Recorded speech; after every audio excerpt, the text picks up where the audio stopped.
بسم اللہ الرحمن الرحیم۔ سیدنا عبداللہ بن عمر رضی اللہ تعالیٰ عنہما سے روایت ہے، رسول اللہ صلی اللہ علیہ وسلم نے پایا سیدنا عمر رضی اللہ تعالیٰ عنہ کو چند سواروں میں، اور وہ قسم کھا رہے تھے اپنے باپ کی، تو رسول اللہ صلی اللہ علیہ وسلم نے پکارا اور ان کو فرمایا، خبردار رہو، اللہ تعالیٰ منع کرتا ہے تم کو اپنے باپ دادا کی قسم کھانے سے۔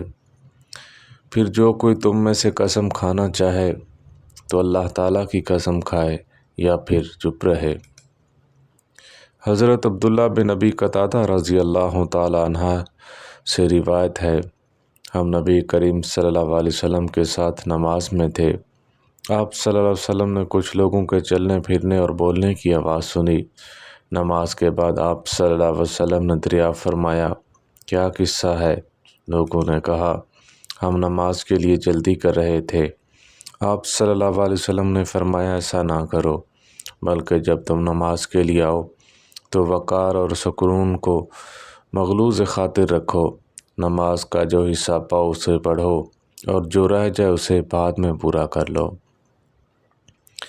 حضرت عبداللہ بن عمر رضی اللہ تعالیٰ عنہ سے روایت ہے کہ بے شک رسول اللہ صلی اللہ علیہ وسلم نے فرمایا، تم میں سے کوئی شخص کھانے لگے تو اسے چاہیے کہ اپنے دائیں ہاتھ سے کھائے اور اپنے دائیں ہاتھ سے پیے، کیونکہ بلا شبہ شیطان اپنے بائیں ہاتھ سے کھاتا ہے اور بائیں ہاتھ سے ہی پیتا ہے۔